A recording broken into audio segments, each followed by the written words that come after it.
Welcome back to the Good Green Home Show. Today's guest is Joel Karsten. He's one of my favorite gardening experts. He's the guy who invented straw bale gardening, and that is one super cool gardening technique. Rich, Good morning, Shauna. what do you think? Good morning, Joel. I'm very intrigued because I don't know anything about this subject, so I'm pretty excited to learn, just like the viewers and listeners are going to get to learn. So, hey, Joel, tell us great. how on earth did you get started with straw bale gardening? Well, I'll tell you, Shauna, everybody's heard the term necessity is the mother of all invention. That's sort of what happened in my case. About 21 years ago, I bought my first house and discovered that I had very little topsoil, about an inch of actual productive topsoil. And as a gardener, of course, having grown up on a farm as well, I knew that an inch of topsoil, you're not going to grow much for vegetables. No. It's not going to be very productive. And unfortunately, at the same time, I just graduated college and I bought this house. I didn't have money to build raised beds, which is what normal gardeners would do, build some raised beds and put in a vegetable garden. But I did remember when I was a kid on the dairy farm how we used to have bales of straw that would lay next to the barn when they have a broken string. And throughout the summer, that bale of straw would start to decompose and great big thistles would grow out of those bales of straw. Yeah, Exactly. So I knew what was happening inside of those bales. It was decomposing. So with no money, but access to straw bales, I decided I would try and grow some vegetables out of decomposing bales of straw. And that's sort of how it started, over the years, about 15 years of trying different things and experimenting with different crops. I perfected the method, and at that point I wrote my first book about the subject. So, well, Joel, do you add any soil to the straw bales, or are you just planting right into them? How does this work? well, you don't add soil. The straw becomes the soil. Okay, so here's what we do. We're going to condition the bales for a period of about 12 to 18 days, depending on if you're using lawn fertilizer as your nitrogen source or you're using an organic source. If you're using an organic source of nitrogen, like blood meal, it's going to take a little bit longer. But you're going to add some fertilizer and you're going to add water to those bales. And what that's really doing inside the bale is it's activating the microbes, the bacteria that do the work of decomposing. And it's going to that bacteria is going to decompose the straw. That straw becomes soil, and that's what your plants grow out of. So you said 18 days before you plan to plant, you need to condition that straw bale. Exactly. You need to start adding your nitrogen source and water. And essentially what you're doing is you're speeding up Mother Nature's natural process. Mother Nature on her own will decompose. Anything that's ever been alive eventually decomposes and becomes soil. And all we're doing is speeding up that process by adding nitrogen, which is what bacteria typically eat, in order to rapidly colonize those bacteria, grow the bacteria inside that bale. As soon as that bale is colonized with bacteria, they begin to consume the straw and turn carbon essentially into soil. So what about weeds and undesirable plants growing or grass getting into there? How do you prevent that? Well, as long as you start with a clean bale of straw, sometimes you'll get straw bales that'll have a few leftover oats or wheat seeds left in them. Oh, yeah. In those cases, you might get a few sprouts that'll come out early on in the process. Eventually, they dry up and fall off anyway, so you could just leave them. But it's pretty sterile, so there's no outside weed seeds. If you can imagine taking a shovel of soil out of even Shauna's garden, the best garden in the world, and you put that shovel of soil under a microscope, you're going to find thousands and thousands of weed seeds inert in that soil. Seeds that have sat there for 5, 10, maybe 15 years and never sprouted. Well, if they get the right growing conditions, those seeds will sprout. So every time you go through with a rototiller, you till up that soil, you might bring a weed seed closer to the surface. It gets the right light, the right heat, the right moisture, and shazam, it sprouts and becomes a weed. Kaboom. In our situation, we're creating brand new soil. So this soil's never had a chance to be contaminated with weed seeds from our neighbor's dandelions or from some manure that we brought in and introduced. That manure didn't completely have all the seeds processed that livestock ate. Therefore, those seeds are still viable. But there's something, we don't have that problem. There's something super cool, though, that we haven't mentioned yet. The really super cool part of this is that you can then plant your tomatoes in it. The straw bale is hot. because of the process that's happened. So you can plant your tomatoes and other vegetables much earlier. Oh.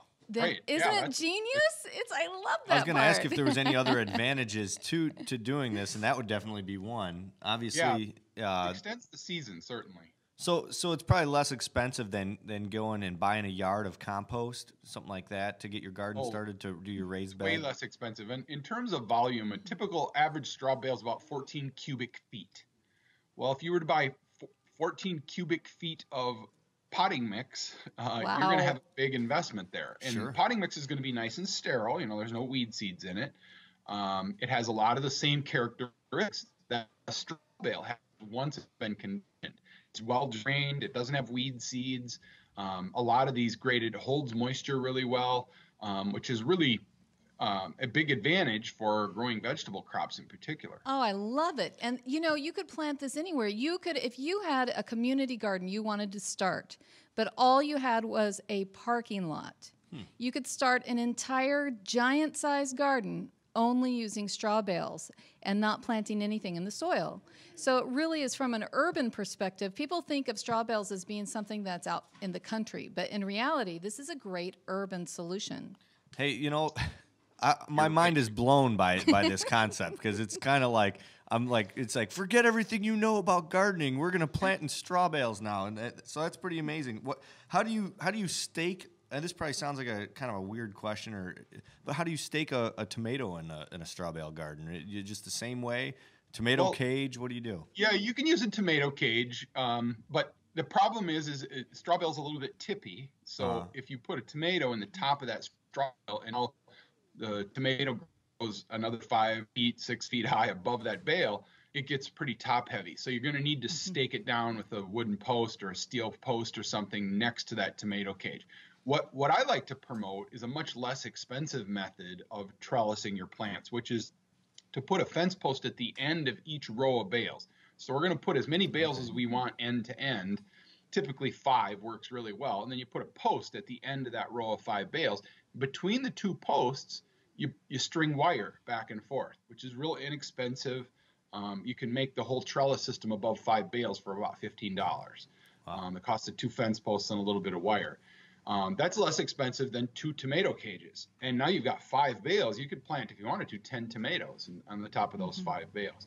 So it becomes more efficient in terms of trellising, and stronger, more durable, and gives a lot more surface area in terms of wire or trellis for those tomatoes to climb. Well, and if you wanted to save space, you could put the bales right up against a fence and then use the fence as your trellising factor. But genius in either way. Joel, you told me the story personally about your father. You must tell the story about how your dad helped you get started with this idea. Well, when I was a little kid, of course, baling straw was something you did as a farm kid. We did it, baled oats or wheat straw once every summer, and we baled hay 3 times a summer. And once in a while, as a little kid, when you were learning how to stack bales on a rack, you didn't exactly have the geometry down, and your bale would be your rack would be kind of loose, and sure enough, you'd lose a bale on the way back to the barn. And that's, the broken bales there, my dad would throw up against the barn, and kind of out of disgust because your rack had fallen apart, and it would waste a couple of bales of straw or bales of hay. As I got to the point where I wanted to try this method of straw bale gardening, I called him one day and I said, I've talked to a bunch of my professors over at the university where I graduated with a horticulture degree, and they don't think this is such a great idea. They're not so sure it'll work. What do you think? And he said, well, I'm not a professor, but out if it doesn't work. You're just out a few broken bales of straw. Who cares? What's the big deal? So he said, you come down to the farm and we'll set up an experiment here at the farm. So when I showed up at the farm, he said, I'll get some straw bales. So when I drove up on his farm place, he had a whole great big hay rack full of straw bales, like 50 bales. And I said, Dad, I was thinking 2 or 3 bales just to experiment with it. Yeah. He said, no, go big or go home. You have to do enough bales that you can try different things and different plants and different methods. And we'll set up an experiment. So we set up 10 different plots, and each plot had 5 bales. So we started our first year with 50 bales of straw. And everything we seemed to try worked to a certain extent. Some things worked better than others. But it was really his early urging and accommodating me at his farm that helped me get this whole concept started. And then eventually I moved it to the city where I had my house. So. I love that story because it's all about family. Rich here has many children. He has 4 kids, Yep. and it's all about family for us. And so I love the story because it really connects gardening with generations. And you've done Absolutely. that and you're selling books doing this too, and traveling all over the country speaking about it. It's wonderful, and I love straw bale gardening. I'm wondering, does it work in small bales? You know, those tiny miniature bales? Have you tried that yet? Well, certainly the concept would work, but you know, it wouldn't be very efficient, I don't think. Maybe growing like an funny herb thing is plant in they there. actually charge more for those tiny bales than they do for the big ones. They do, and you know, I own a couple garden centers, and we sell straw bales year round, and that is absolutely true. The mini bales are more expensive, but I could see you doing like an herb plant in there. Like on a Yeah, balcony. you Absolutely. do them out on a balcony. You know, gives you a lot of flexibility that way. I'm going to try that. I promise. This year, I'm going to grow a little miniature straw bale and give it a try. New concept, Shauna. Mini straw bale gardening crossed with fairy gardening. Shebang. We've got mini straw bale gardening. See? It's a whole new book for you, Joel. There you go, Joel. Take that and run with it. We're helping you out, man. Yeah. That's what we're doing. Wow. appreciate Well, this has been a wonderful segment. I know Absolutely. you've learned something, Rich. I learned a lot, and now I don't know what to think. I'm probably going to be up all night wondering, you know, am I ever going to sell another bag of potting mix again or organic compost? Because Joel just blew my whole business plan apart. You'll sell a lot of straw bales from now I'll on. There sell a you lot go. of straw bales. There you go. Now you know why the last year straw bales have been leaving your place like lightning. They have been. Yeah, it's all Absolutely. Joel's fault. Thank you, Joel. Thanks, Joel. Yeah, thanks for having me on, you guys. Good luck. Absolutely. You have a great day, and thanks again for coming. I can't wait to have you back another time. Thanks, You Joel. bet. I'd be happy to do it, Shauna. Thanks All a right. lot. Take care. Bye. Bye.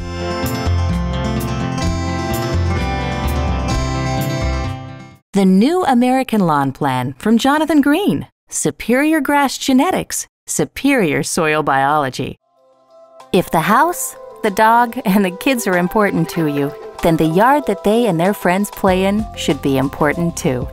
That's why many families have decided to go the more responsible new American lawn route. It provides organic nourishment for the soil, not just the grass. In turn, the soil provides the optimal environment for a natural, thick, healthy, new American lawn.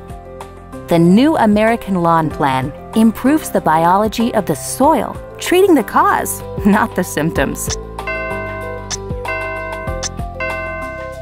Early in the spring, you'll want to spread Jonathan Green, Love Your Lawn, Love Your Soil, and Magical. This organic duo will make your soil more alive and porous, providing grass roots with the air and water they need to be able to grow deep and strong. If you need to seed your lawn, spread genetically superior seed such as Jonathan Green Black Beauty Grass Seed. Contrary to traditional thinking, you don't have to spread crabgrass control yet. The newer technology of Jonathan Green's Crabgrass Preventer is even more effective when it's spread later in the spring. This delay allows your grass seedlings to get a good head start. The new American Lawn Plan will give your lawn longer lasting and more positive results than ever. That's because traditional lawn care that treats the symptoms, such as weeds and insects, also depletes the soil of what the lawn really needs. When you work smart, you let nature do the hard work. And you'll get the new American lawn.